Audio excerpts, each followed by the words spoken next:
कर्म योग का वर्णन। सत्तः कर्मण्य विद्वांसो यथा कुर्वन्ति भारत कुर्यात् विद्वान् तथा सत्तः चिकीर्षु लोक संग्रहम्। भगवान कहते हैं जैसे अज्ञानी मनुष्य विषयों में आसक्त होकर के कर्म करता है, वैसे ही लोक शिक्षा को देने वाले विद्वान आसक्त ना होकर के कर्म करते हैं। कर्म करते समय हमसे गलती ये हो जाती है कि हम ये मान लेते कि कर्ता अहम इति, मैं कर्म करने वाला हूं, ये हम मान लेते। जबकि हमें रोज अंदर से आत्मा बता रही है कि तुम ये गलत बोल रहे हो, अपने आप को गलत समझ रहे, परंतु हम समझ नहीं पाते। जब कभी कोई पूछता है कि ये किसका हाथ है, तो हम कहते हैं ये मेरा हाथ है, ये मेरा पैर है, ये मेरी आंख है। हम बोलते समय ठीक बोल देते हैं कि ये मेरा हाथ है, ये मेरा पैर है, ये मेरी आंख है। हम ये नहीं बोलते कि मैं हाथ हूं, मैं सिर हूं या मैं पैर हूं, ऐसा नहीं बोलते। ये कहते ये मेरा हाथ है।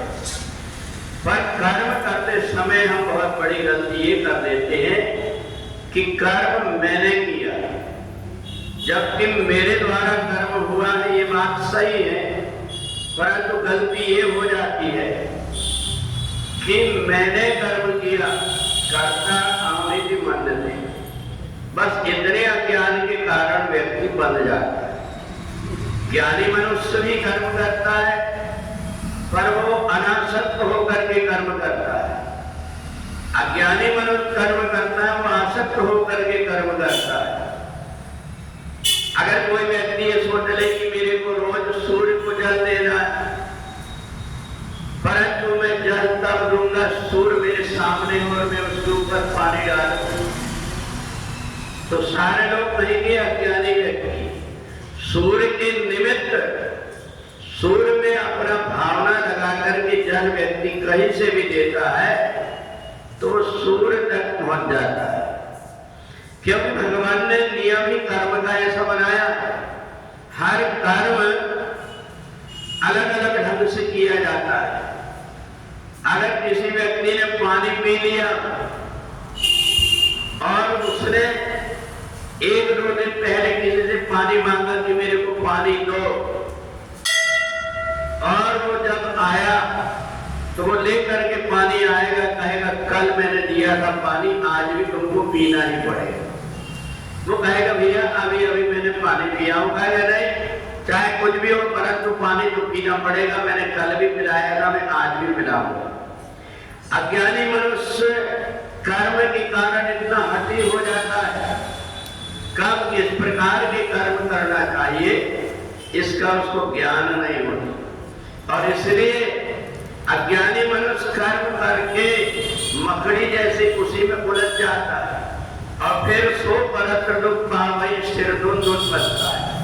बाद में पछताता मैं अच्छे कर्म करता हूं, परंतु बुरा क्या हो जाता है, इसलिए बुरा हो जाता है जो नहीं करना चाहिए वो कर्म तुमने अज्ञान के कारण और हट के कारण किया। कोई व्यक्ति को मोती झड़ा हो गया, डॉक्टर ने देखा कि अंदर उसके आंखों में छाला पड़ गए, अगर उसे कोई कड़ी चीज खाने को दे देंगे तो उसको नुकसान हो सकता, उसकी जान भी जा सकती। वहां एक व्यक्ति निकला, उसके पास 2 रोटी थी, वो भूख से तड़प रहा था। उसने अपने आप को मैं भला आदमी हूँ, दयालु हूँ, मैं दानी हूँ ऐसा मान करके 2 रोटी दे दिया। थोड़ी देर बाद उसके प्राण निकल गए। उसको ये देख करके लगता है मैंने अच्छा कर्म किया था पर बुरा क्या हो गया, इसलिए बुरा हो गया कि तुमने अज्ञान से बंद करके कर्म किया।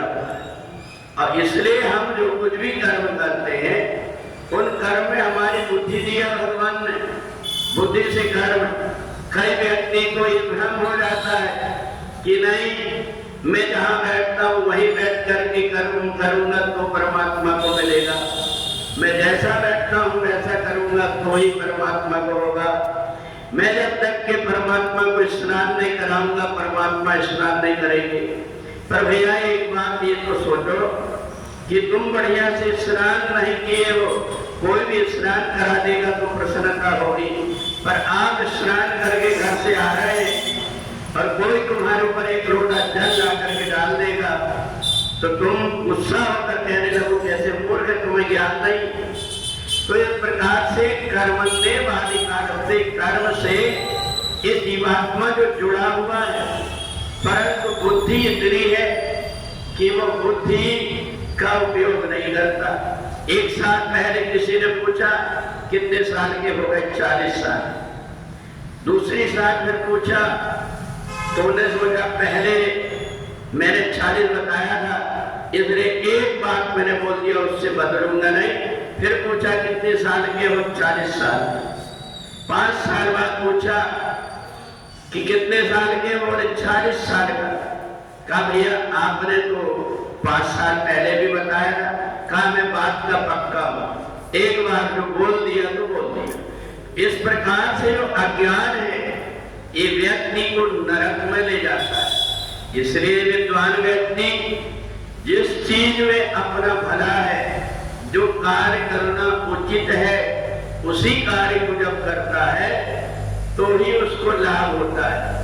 और इसलिए भगवान ने दोनों का कर्म करने का तरीका बताया।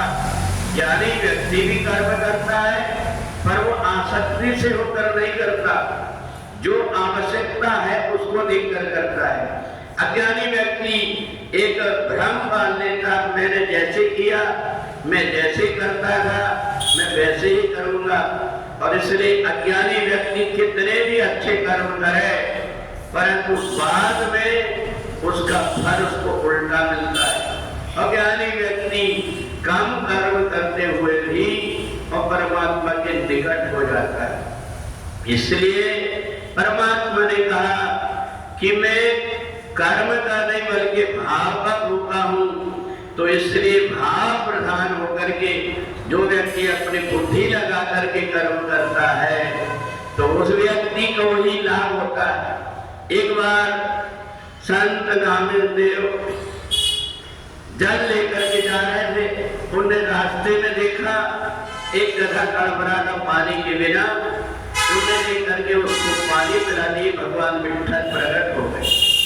उन्हें ये नहीं देखा कि इसने गधे को पानी पिलाया मेरे ऊपर नहीं डाला, बल्कि उनने उसकी बुद्धि को देख करके ये जो जल में भगवान के ऊपर डाल रहा था आज आवश्यकता इसको है, ऐसा मान करके उनने किया और वो कर्म बंधन से मुक्त हो गए।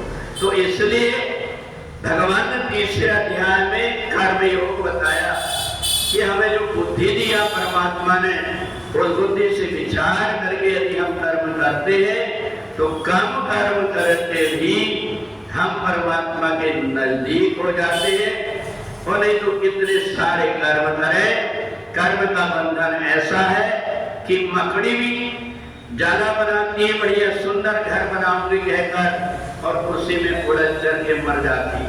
तो इसलिए हम जो कुछ भी कर्म करते हैं उन कर्मों के पीछे हमारा उद्देश्य पवित्र होना चाहिए, कर्म की प्रधानता नहीं होती। बोले वृंदावन बिहारी